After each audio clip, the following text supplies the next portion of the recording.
As a home gardener, there is zero chance that you are accidentally growing GMO seeds in your garden that you didn't know about. You're not, as a home gardener, going to accidentally get GMO seeds. Now, GMO is another thing you don't need to be worried about, at least in your seeds. But you will not get your hands on GMO seeds as a home gardener. As far as GMO seeds, those are for commercial growers. Well, as of a few weeks ago, that was all true. But not anymore. There is a GMO tomato whose seeds are now available to the backyard gardener. First time in history that's ever happened. I've gotten lots of questions about it in the comments and in our Next Level Gardening Facebook group. So in this video, I'm going to give you my thoughts on this whole thing. First, though, I think we need to be clear on what GMO is.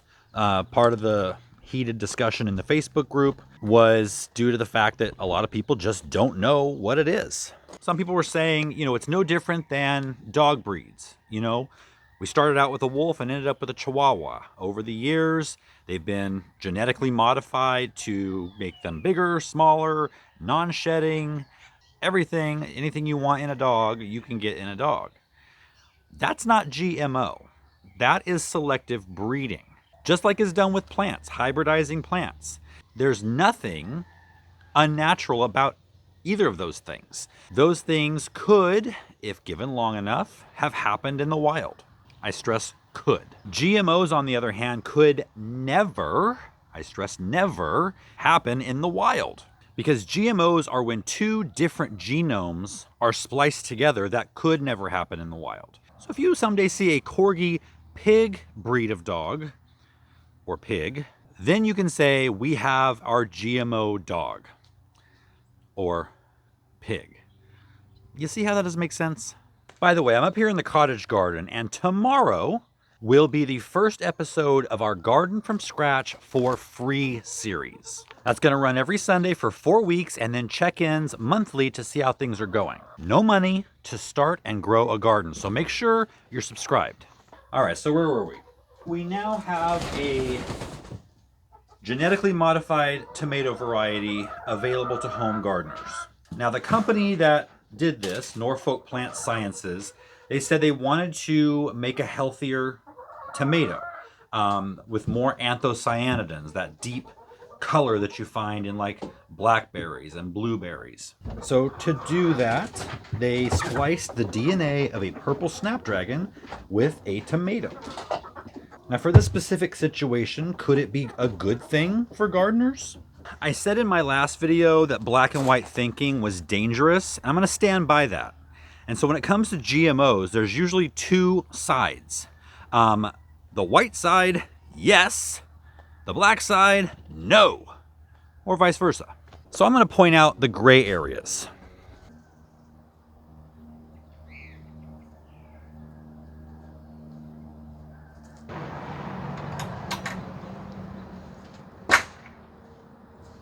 So my thinking is we haven't had GMO crops long enough for us to know what they might do to us long term. And there's no way to dispute that. So I will not be arguing with anyone who tries to do that because it's an indisputable fact. There is some scientific evidence against GMOs. Now, I'm not a scientist, so I'm going to defer to them by leaving a link in the description of this video. So if you're interested in the science, you can check it out. Now, that aside, GMO crops were supposedly created to make our food growing healthier, more efficient. After all, we have a huge population in this world that needs to be fed, and genetically modified food is the way to do that. But there are plenty of hybridized seeds that are done naturally that are more resistant to pests and disease. There are also regenerative practices that can accomplish this. Not to mention, lack of food is not the cause for hunger in this country. In 2021, the United States produced over 91 million tons of surplus food. So it's not a production problem, it's a legislation problem. Shocker. But let's pretend like our legislators do that that's not the case, and we do need GMOs to feed people, to have enough food for people. Most of the time, foods like corn and soybeans are genetically modified to be able to withstand the application of glyphosate or Roundup. It makes it easy for these huge farms to keep weeds down because they can just send an airplane over, dump Roundup all over the fields, kill every single thing except for that crop that's genetically modified. Easy. Except now we're harvesting crops that are covered in poison. But we do have a surplus. But at what cost? So back to the purple tomato. Do I think that it's healthier than a regular tomato? Maybe. In terms of the anthocyanins, probably. Do I think it's dangerous? That depends on the way you look at it. I don't really think that eating this tomato is super dangerous for our health. We won't know that for sure for maybe a few decades. Like I said, they basically inserted the DNA of a purple snapdragon into the DNA of a tomato. Now, those are both plants, and so as far as GMO goes, it's pretty tame. So if somebody grew it and offered me a bite of it, I'd probably try it. Will I grow it myself? Will you? On the surface, it looks like a completely benevolent move from Norfolk Plant Science. They are trying to make a more nutrient-dense tomato for a population that is pretty nutrient deficient because of all of the processed food in our diets. Now, we could just get rid of the processed food, but we know big food ain't gonna do that.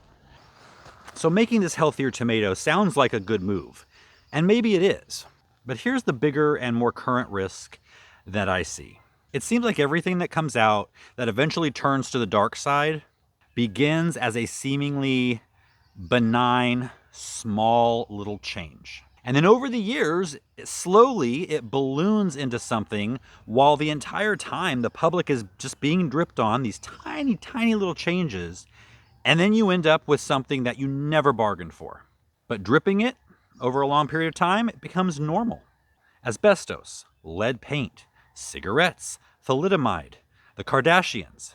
A 2020 research study showed that most Americans view genetically modified crops as something that is bad for health. And only 7% of those surveyed said it was a good idea. In their own words, Norfolk Plant scientists said they hope to change the perception of GMO food and demystify GMOs by offering it to the backyard gardener.